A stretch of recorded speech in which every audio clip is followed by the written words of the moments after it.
Alec Kerr, the arts editor and theater critic for the Conway Daily Sun, and I'm joined with some of the cast of Harvey, M&D Playhouse's production of Harvey. I'm Karen Gustafson. And I'm TJ Bartlett.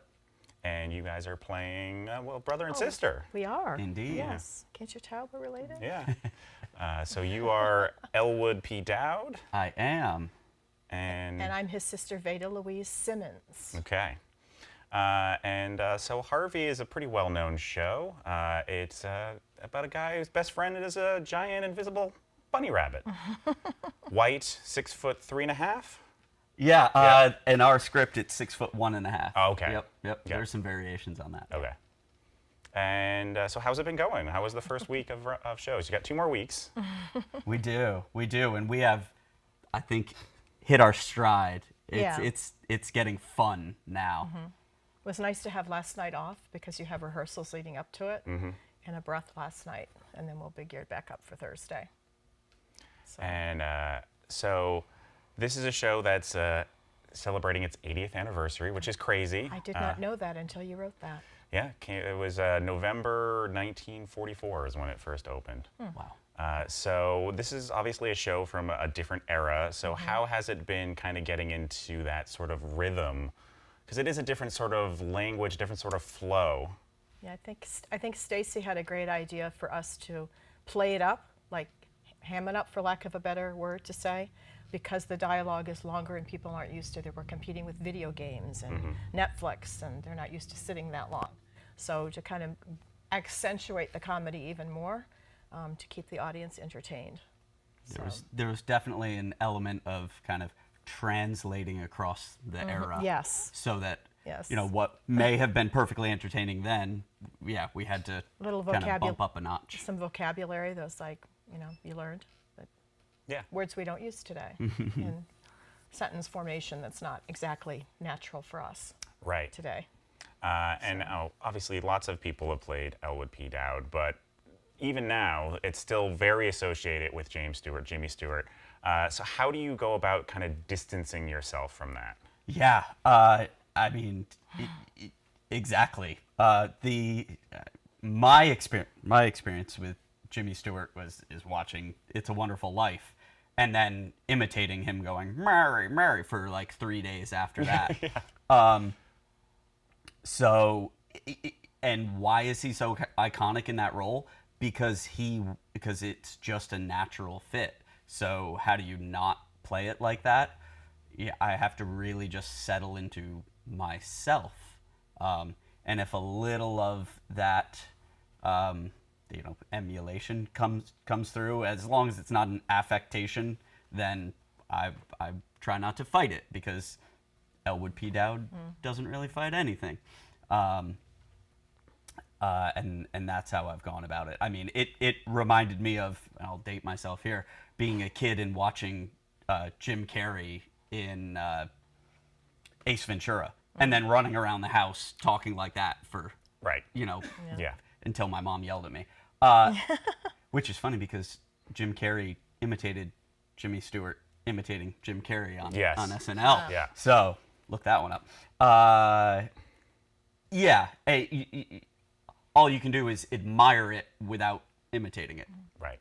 I think it's like any role. You can watch it and try to get rid of that idea and then make it your own, or just not watch it to begin with and make it your own. Right. I also tried to think of how I play music. You know, if you do a cover song, even if I'm trying to, I'm not going to sound like the original artist. So it's like, well, I'll just sing this the way I sing it. And so the themes of Harvey is kind of playing with what we think is sane and what we think is insane. And it's kind of funny that by everybody's standards, Elwood would be the insane one. But he is the most level-headed, calm, collected person. And all the seemingly sane people around him are getting more and more crazed. So how do you kind of get that balance? Yeah, I wrote it right on the cover of my script. Is Elwood the most reliable narrator? Question mark. Yeah. You know, keep that in mind. Even a step more vague from sane versus insane, just normal versus a little bit different in any regard. Right. He's a little bit different, but he's perfectly pleasant.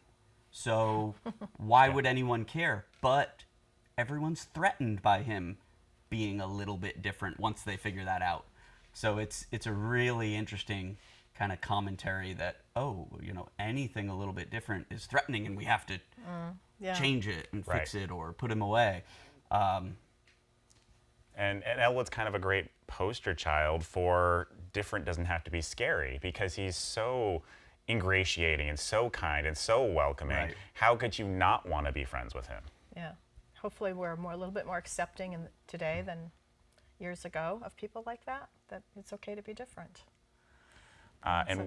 Sorry. No, it's okay. And one of the lines in it is, being oh so clever versus oh so pleasant. And what does that mean to you?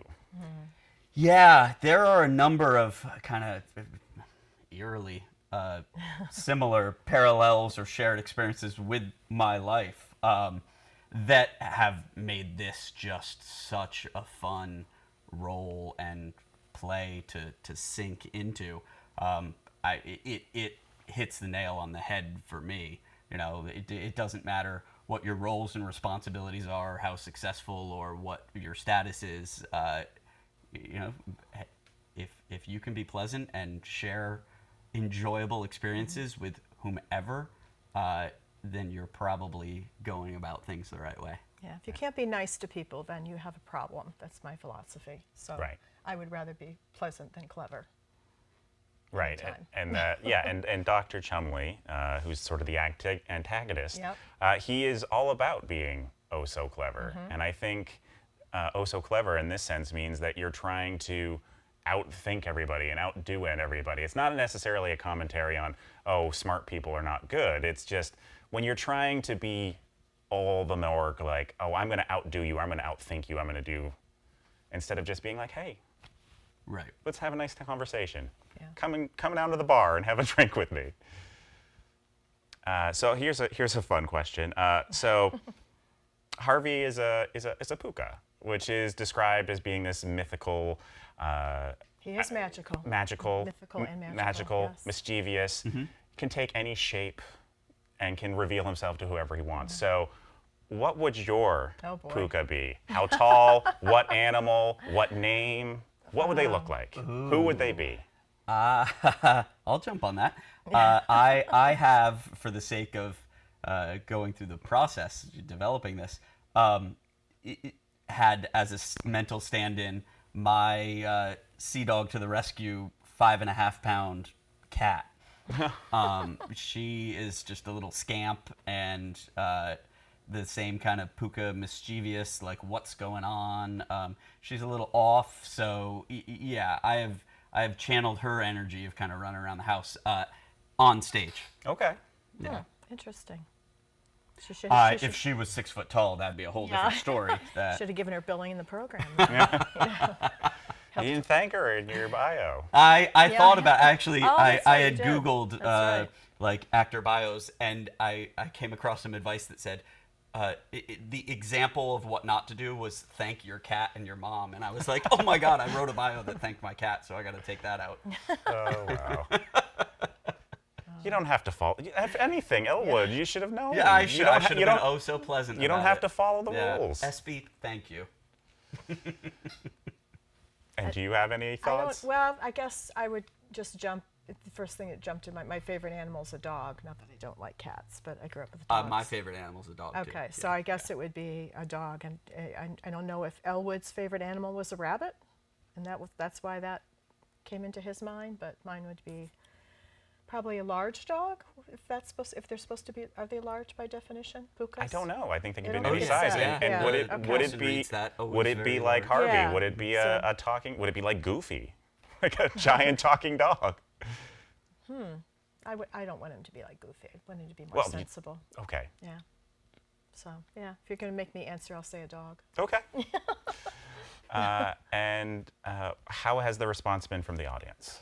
They're enjoying it. Yeah, it's not the kind of laugh out loud, like, uproarious laughter. It's little chuckles that come and go with each.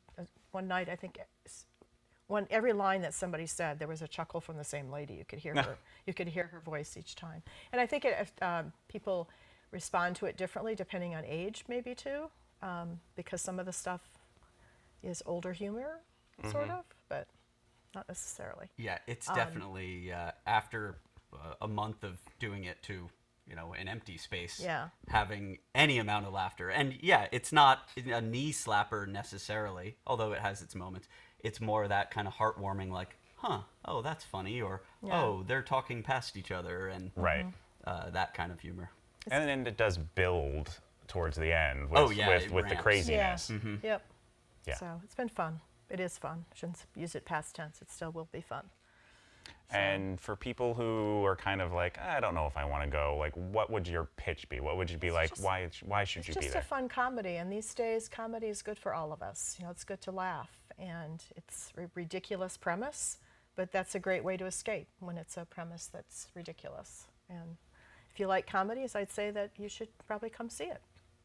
Short and simple. Oh, now we have pictures. My take when we did the Elephant Man earlier in the spring to get friends and acquaintances out, like why would I put myself through watching that?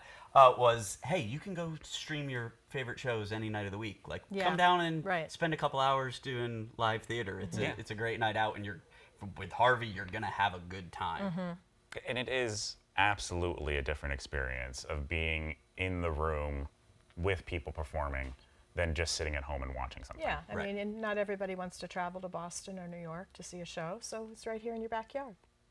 So, And audiences change performances. You Oh, could be in the definitely. audience and Yeah. change the show. yes. Absolutely. Hopefully, I'm not that you should not that you should be Well, shouting no. out or anything, but just laughing or crying or Yeah. anything. No, it is truly an element that brings us to the next level. Yeah. Yeah.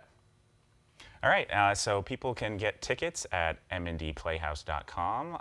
So check it out. It's the next 2 weeks, Thursday through Sunday, and it's Thursday, Friday, Saturday, 7:30, and a 3:30 matinee on Sundays. So check out Harvey. Come see us. We'll have fun together.